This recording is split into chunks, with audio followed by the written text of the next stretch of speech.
일본 이시바 내각의 운명을 가를 참의원 선거가 이틀 앞으로 다가온 가운데 이 40대 남성이 세간의 주목을 받고 있습니다. 바로 일본의 참정당이라는 정당을 이끄는 가미야 소에이 대표인데요. 원래 그가 이끄는 정당은 2022년 참의원 선거 당시에는 코로나19 팬데믹에도 불구하고 마스크를 쓰지 않아도 된다, 백신 맞지 않아도 된다 이런 음모론을 펼치면서 특히 유대인과 연계가 된 국제금융자본을 중심으로 한 막대한 이익을 노리는 세력이 코로나19 팬데믹에 과장된 공포를 조장하려고 마스크 착용을 독려하고 있다, 이렇게 주장한 바가 있습니다. 그런데 이후 참정당의 인지도와 지지율이 점점 더 높아지더니 이제는 자유민주당, 즉 자민당의 과반 의석 유지를 불안하게 만드는 하나의 요소로까지 거론되고 있습니다. 이른바 일본인 퍼스트, 즉 외국인에 대한 배척을 슬로건으로 내세우고 있는 일본의 강경 보수 우익, 더 나아가 극우라는 평가를 받고 있는 이 정당은 왜 이번 선거의 판도에 영향을 미칠 수 있는 태풍의 눈으로 불리는 것일까요? 국제 이슈의 팩트는 기본, 맥락까지 전해드리는 딥백, 함께 보시죠.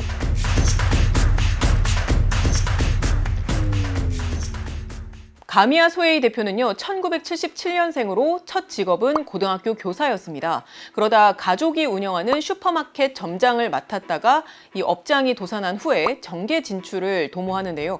2007년 오사카부 스이타시 지방의원 선거에서 당선이 되었고 2011년에 재선이 되었는데 그 다음에 자민당 소속으로 중의원 선거에 입후보를 했다가 낙선했습니다.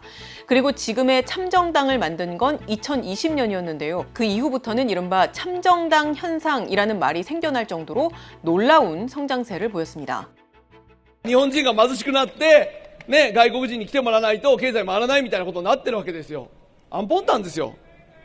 가미야 대표는 2022년 비례대표 투표에서 176만 표를 얻으면서 국회에 입성했습니다. 올해 들어서는 6월 도쿄도 의회 선거에서 당 소속 입후보자 4명 가운데 3명이 당선되었고요. 최근 여론조사들을 보면 보수표를 상당수 가져갈 수 있다. 그래서 현재 일본의 집권당인 자민당 그리고 연립여당인 공명당의 표마저 가져갈 것이다. 이런 분석이 나오고 있습니다. 지금 보시는 표는 NHK의 7월 여론조사인데요. 참정당의 지지율이 5.9%로 24%인 자민당 그리고 7.8%인 입헌민주당에 이어서 3위를 차지했습니다.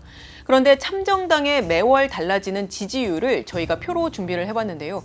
보시다시피 4월에는 1.0%로 8위를 기록을 했고 5월에는 1.5%로 역시 8위였는데 6월에는 1.9%로 공동 6위로 점차 오르더니 바로 얼마 전 7월 조사에서는 5.9%로 약 4%포인트가량이 오르면서 3위로 껑충 뛰어 올랐습니다. 현지에서는 이 정당이 얼마나 많은 의석수를 가져갈지를 두고 많은 분석들이 나오고 있는데요. 요미우리에서는 참정당의 의석수가 기존 한석에서 최소 5석 그리고 최대 19석까지 대폭 늘어날 것이다. 특히 비례대표 의석수만 놓고 보면 최소 4석에서 최대 10석까지도 늘어날 수 있다라고 봤는데 이는 야당 중에서는 최다 득표가 될 수 있다라고 예측을 했습니다. 2022년 참의원 선거에서 의석 1석을 얻은 것에 비해서 아주 많이 증가한 수치로 볼 수 있습니다. 그렇다면 어떤 정치 공약을 이들이 내세웠길래 이렇게 지지율이 높아질 수가 있었던 걸까요? 참정당은 외국인 규제 그리고 헌법 개정 등을 내세우면서 포퓰리즘적인 주장으로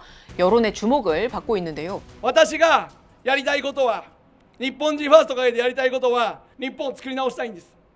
皆さんと一緒に。そしてグローバリズムに負けないね、独立自尊の日本を作っていきたいんです。 선거 유세 현장, 온라인에서나 오프라인에서도 지지자들의 호응을 쉽게 확인할 수가 있었습니다. 물론 이 내용들에 아주 열광하는 지지층들이 있긴 합니다만 일본의 주요 언론과 학계에서는 기본적인 인권 보장을 약화할 수 있고 또 배회주의를 선동하고 있으며 또 재정 악화가 우려될 만큼 현실성이 좀 떨어진다.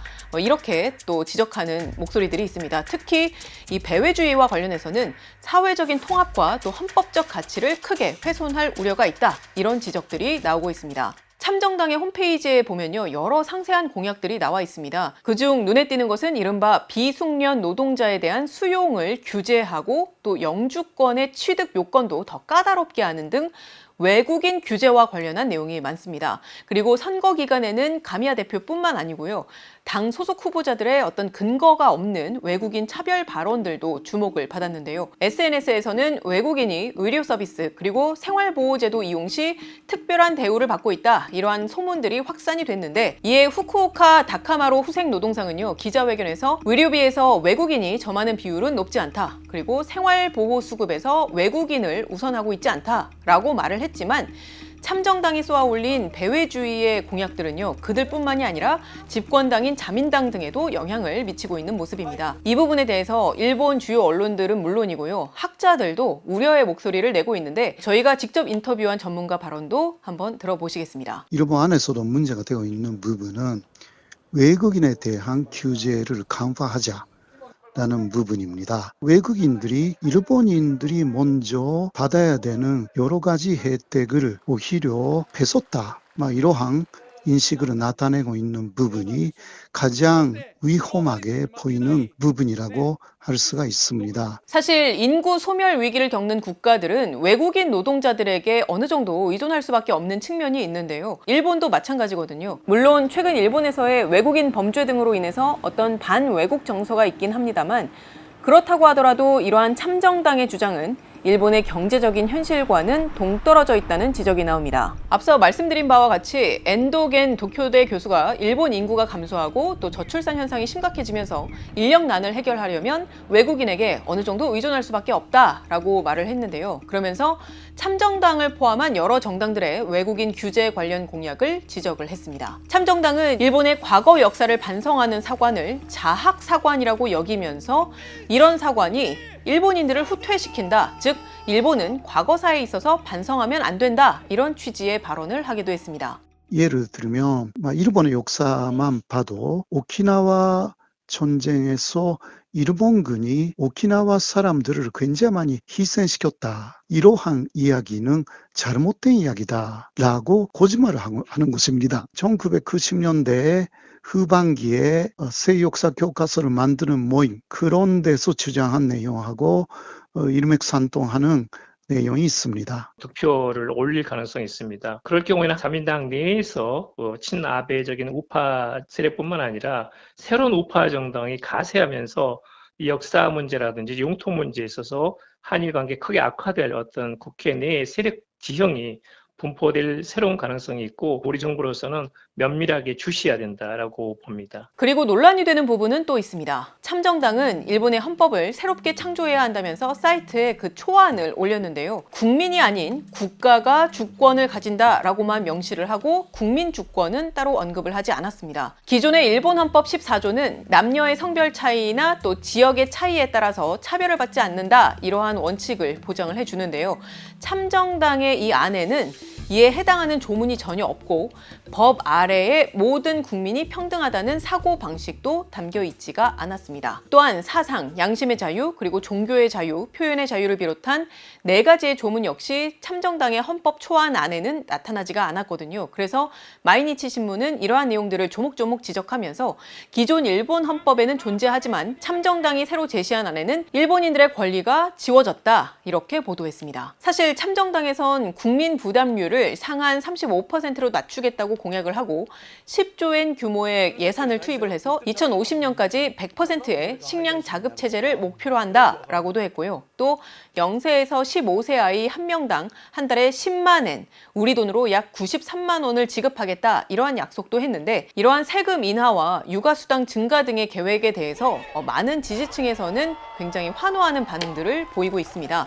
하지만 이에 대해서 우려하는 시선들이 있는데요. 가령 투자자들의 경우 이러한 공약들이 실제 실현이 된다면 일본의 재정 건전성에는 당연히 부정적인 영향이 갈 수밖에 없다. 부채가 우려된다. 이러한 우려를 표명을 했다고 로이터가 보도했습니다. 자, 그렇다면 어떻게 이 참정당은 유권자들의 관심을 사로잡은 걸까요?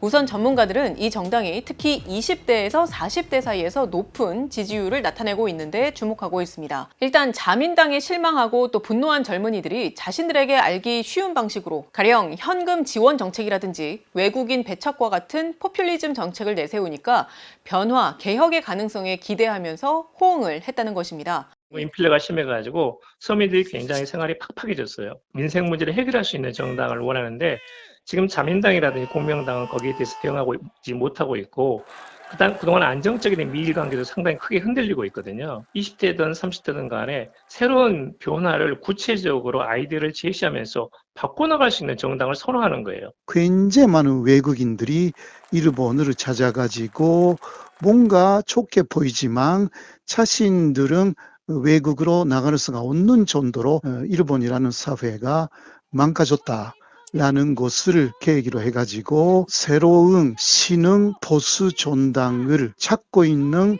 젊은이들의 지지를 갑자기 얻기 시작했다라고 할 수가 있습니다. 그런데 자민당을 지지했던 일본인들뿐만 아니라 아예 정치에 무관심했던 이들, 즉 어차피 투표를 해봤자 바뀔 게 없다 이렇게 생각을 했던 무당층의 지지 댓글들도 눈에 띕니다. 저희가 한번 찾아봤는데요. 이런 댓글들도 있었습니다. 누가 되어도 똑같을 거라고 생각했다. 그런데 이렇게 희망적이었던 적이 없었다. 참정당은 내가 정치에 관심을 갖게 된 최초의 정당이다. 이런 댓글들이었는데요. 실제로 전문가들은 참정당의 메시지가 경제 상황에 좌절한 유권자들의 마음을 사로잡았다 이렇게 보고 있습니다. 로이터에 따르면 일본의 우익 정치를 연구한 한 전문가는요. 참정당 대표가 독일 대한당이나 영국 개혁당과 같은 다른 극우 정당들의 길을 따라갈지는 미지수이지만 그 요소들이 존재한다고 했습니다. 그러면서 이전에는 공개적으로 말하는 것이 금기시됐던 반외국 정서가 이제는 밖으로 드러나게 되었다라고 말했습니다. 그리고 사실 참정당이 많은 주목을 받게 된 결정적인 계기는요. 집권당인 자민당과 열린여당인 공명당이 사실상 졌다고 해도 과언이 아닙니다. 가장 중요한 것은 네. 자민당의 응집력이 많이 떨어졌어요. 그리고 이제 공명당도 고령화돼 가지고 기존 정당들이 어떤 득표 구조 자체가 크게 흔들리고 있다는 것이 연립여당이 제대로 된 어떤 정치적인 변화에 대응하지 못하고 있다는 것이고 그런 것에서 분명하게 메시지를 던질 수 있는 정당을 일본 유권자들이 기대하는 거예요. 먼저 국민 모두에게 1인당 2만엔, 한국 돈으로 약 19만 원 정도를 지급하겠다고 하는 등 이시바 내각에서도 나름 민생고를 해결하기 위해서 여러 정책들을 추진하려 했지만요. 아사히 신문에서 지난 6월 14일부터 실시한 여론조사에 따르면 이 정책에 대해서 부정적인 응답률이 67%에 이르렀다고 합니다. 이시바 내각의 정책이 일본 시민들에게는 그렇게 와닿지는 않는 상황인 건데요. 왜 이시바 내각이 신뢰를 잃었는지에 대한 콘텐츠는요. 저희가 지난 화요일에 제작을 한 딥백픽 이 있으니까요. 그 영상을 참고해 주시면 좋을 것 같습니다. 사실 자민당은 그동안 조금씩 정치적 신뢰를 이뤄왔는데요. 지난 2022년 참의원 선거 직전에 아베 신조 전 총리가 유세 도중에 피격을 당해서 숨진 걸 시작으로 자민당 내의 주요 정치인과 통일교, 그러니까 과거에는 통일교라고 불렸는데 지금은 세계평화통일가정연합으로 불리죠. 이른바 가정연합 사이에 유착 관계가 밝혀지면서 2022년 말 처음으로 기시다 당시 총리의 지지율이 20에서 30%대까지 떨어졌었습니다.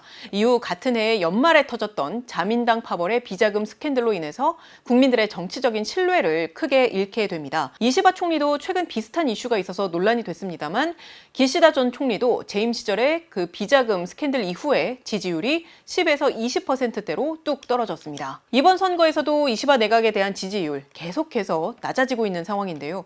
전문가들은 집권 여당이 제대로 이러한 정치적 변화를 갈망하는 유권자들의 요구에 제대로 대응을 하지 못하고 있다 이렇게 지적을 하고 있습니다. 특히 NHK가 7월 11일부터 3일간 실시한 여론조사에서 이번 선거에서 여당과 야당의 의석이 어떻게 되면 좋을까라는 질문에 여당 의석이 늘면 좋겠다라고 응답한 비율이 18%, 그리고 야당 의석이 늘면 좋겠다라고 응답한 비율이 36%였습니다. 그만큼 여당에 대한 민심이 아주 냉랭한데요. 이러한 민심이 유권자들의 어떤 참정당을 포함한 야당 지지에 결정적 영향을 미친 게 아닌가 싶습니다. 여기까지가 저희가 오늘 준비한 내용입니다. 지금 현재까지는 참정당이 한 명의 후보자만 뽑는 이른바 1인 선거구뿐만 아니라 여러 후보를 뽑는 복수 선거구 지역구에서조차 자민당의 의석수를 빼앗을 수 있다. 이러한 전망이 나오고 있는데요.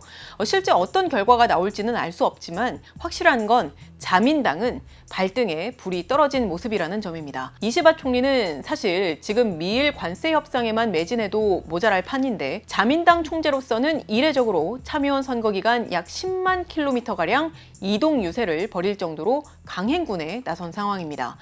이건 참정당의 지지율 상승 상황이 그만큼 자민당에게는 위협적으로 다가오기 때문이 아닌가 싶은데요. 아무쪼록 일본의 참의원 선거 결과는 우리에게도 적지 않은 시사점이 있는 만큼 면밀하게 지켜볼 필요가 있어 보입니다. 그리고 지난번 편에도 많은 댓글들 남겨주셨는데요. 정말 감사합니다. 혹시 저희가 다음 편에서 어떤 내용을 다뤘으면 좋겠는지 의견이 있으신 분들은요. 이번 영상에도 댓글 남겨주시면 감사하겠습니다. 긴 시간 시청해주셔서 고맙습니다. 지금까지 뒷백의 김혜영이었습니다.